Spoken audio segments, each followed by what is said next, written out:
Pam Bondi absolutely crumbled when grilled over her shady foreign ties and Trump-fueled scandals, and the meltdown was glorious. In this video, we're unpacking the chaos, corruption, and courtroom-level drama as Bondi squirms under pressure, deflects like a pro, and still manages to humiliate herself. And it all starts with a brutal moment that sets the tone for everything that follows. The three hallmarks of this administration are incompetence, corruption, and cruelty.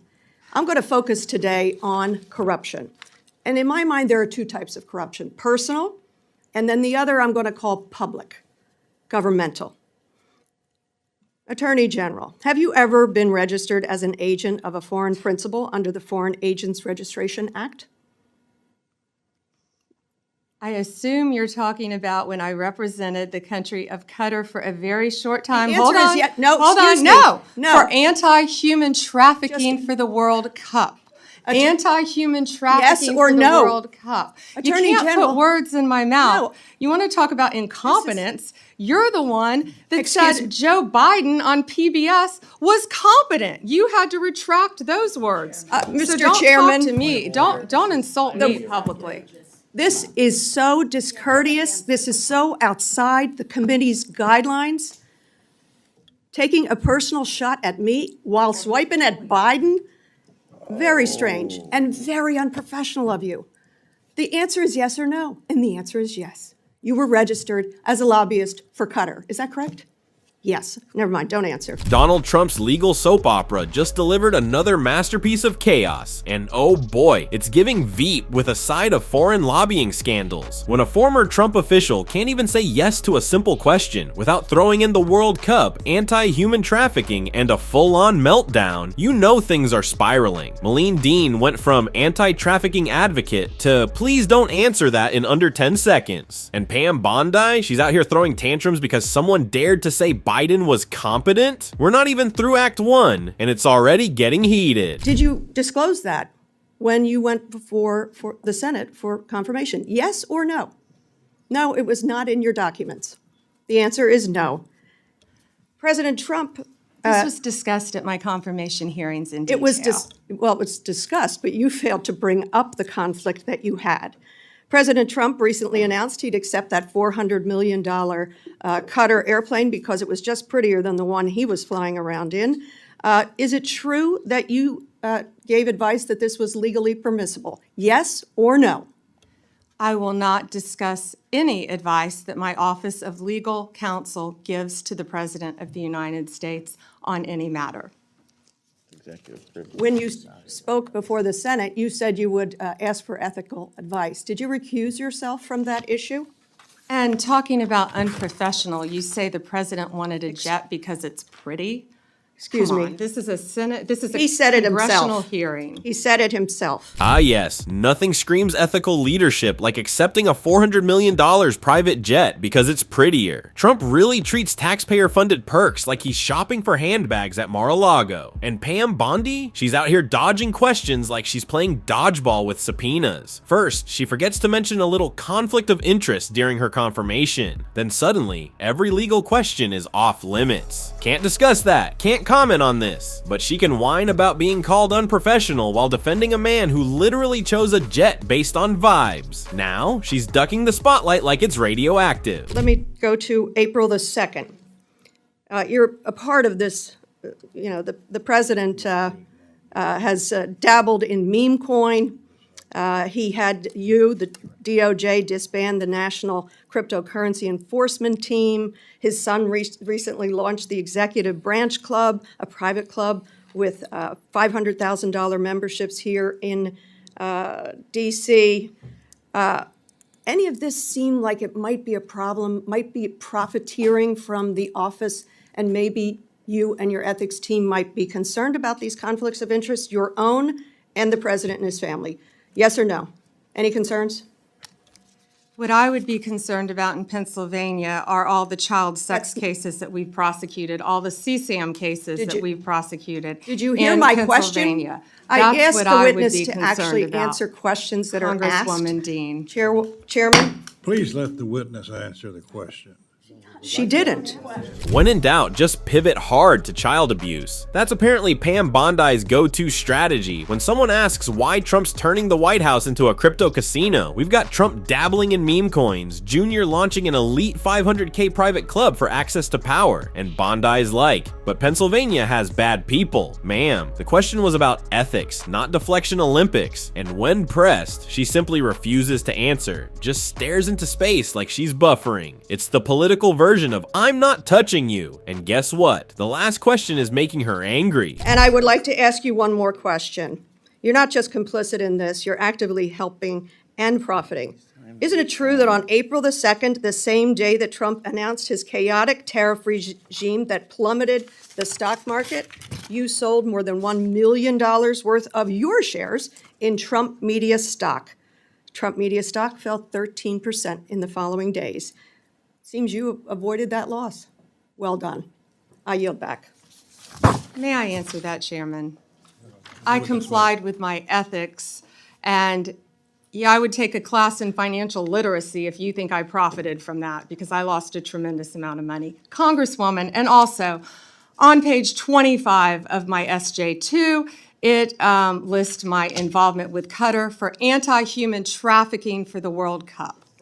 Thank you. This is rich. Pam Bondi just pulled the I didn't profit, I only avoided losing a fortune defense. Like that somehow makes it better. Imagine hitting the emergency sell button on over $1 million in Trump Media stock. Literally, the same day, Trump torched the market with another one of his tantrum tariffs, and then calling that financial literacy. Honestly, she's not denying insider trading, she's just insulted you'd think she'd ever make money from Trump's joke of a media company. That's the punchline. I didn't make money because Trump's business is a scam. Even she knows Truth Social is just a glorified MAGA diary with emojis. And just when you thought the shamelessness had peaked, it gets worse, because next, she's forced to talk about Trump's pardons for the January 6th rioters. And her response? Just ridiculous. Following the aftermath of January 6th, recently, several defendants who received presidential pardons related to that day are now arguing in court that the pardon covers crimes like, for instance, illegal firearm possession discovered in a search of an individual's home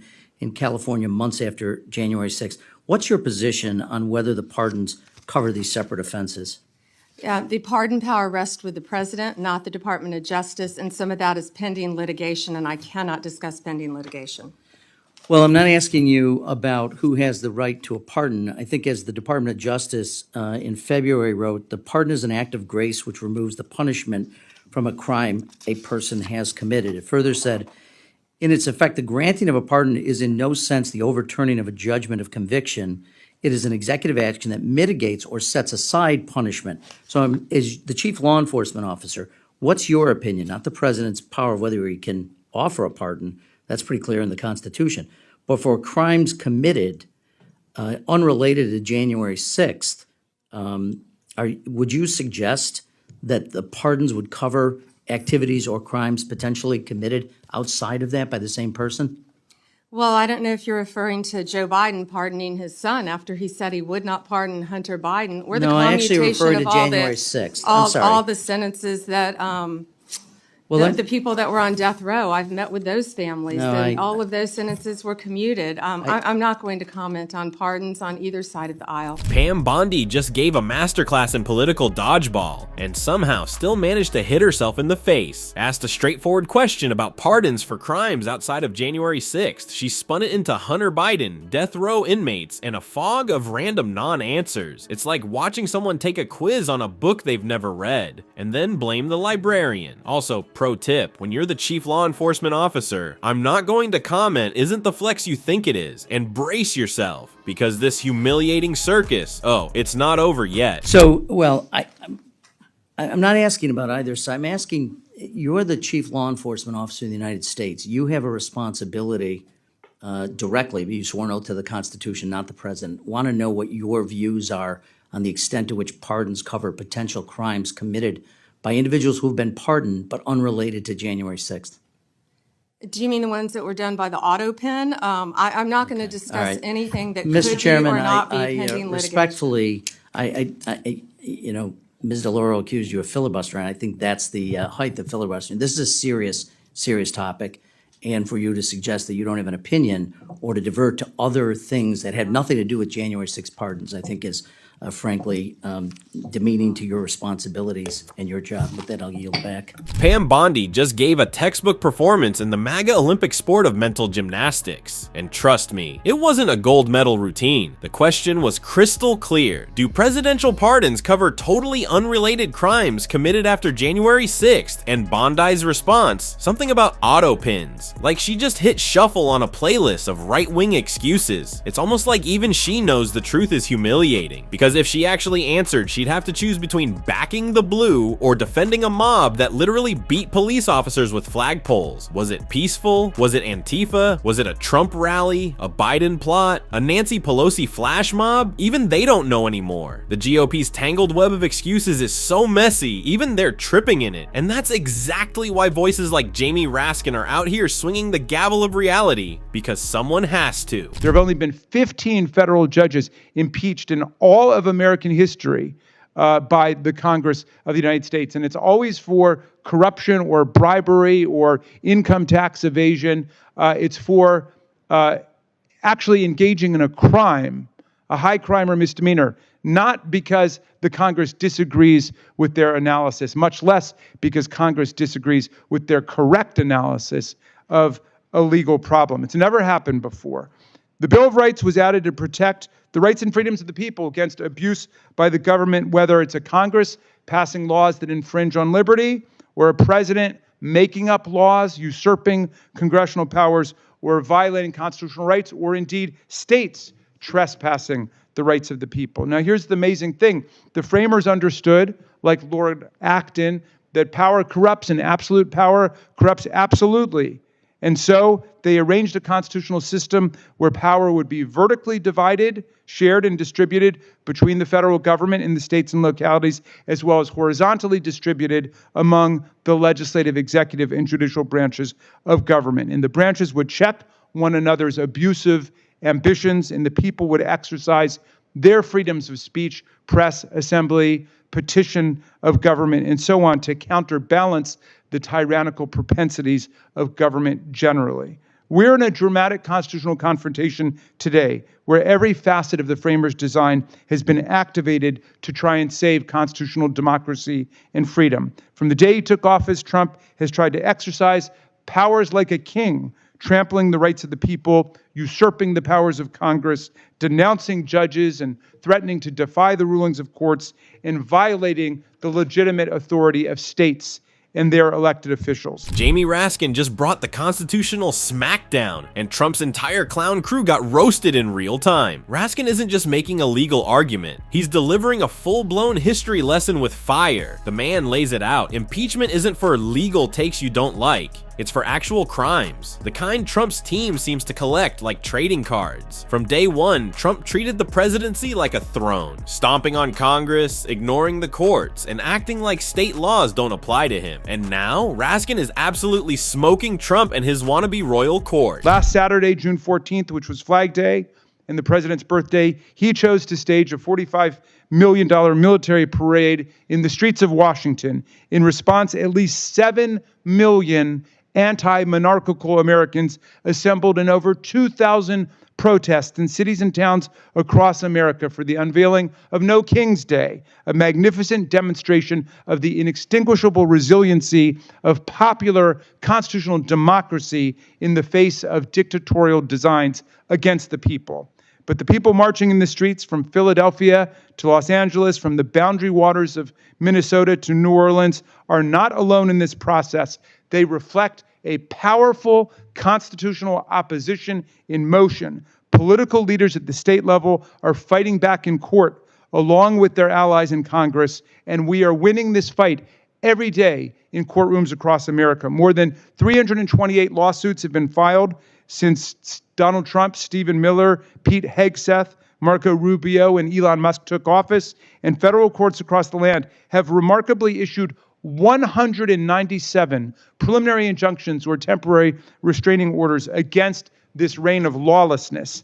The witnesses before us today, the attorney generals for the people of Massachusetts, Minnesota, New Jersey, and Illinois, are leaders in the fight for the Constitution and federal laws that have been abandoned by the president. And these chief state lawyers are winning significant battles in front of judges appointed by both Republican presidents and Democratic presidents. They are even winning in courts where judges preside who were appointed by President Trump himself. Jamie Raskin didn't just dismantle Trump's authoritarian cosplay, he threw a full-on Constitution-themed fireworks show to light it on fire, while Trump was busy celebrating himself with a $45 million Look at Me parade on his birthday, because of course he did. Millions of Americans across the country declared no King's Day, a public rejection of his wannabe monarchy. And this wasn't just symbolic. Over 328 lawsuits have been launched against Trump's lawless circus, with nearly 200 restraining orders slapping down his policies. Even Trump's own appointed judges are siding with the Constitution over his chaos. That's how bad it's gotten. The real patriots? They're not the ones riding tanks down DC boulevards. They're the ones standing in courtrooms, town halls, and protests, fighting to keep America from becoming a gold-plated dictatorship. Did you like what you saw? Smash that like button, hit subscribe, and buckle up, because the next Trump twist, you won't believe what just happened.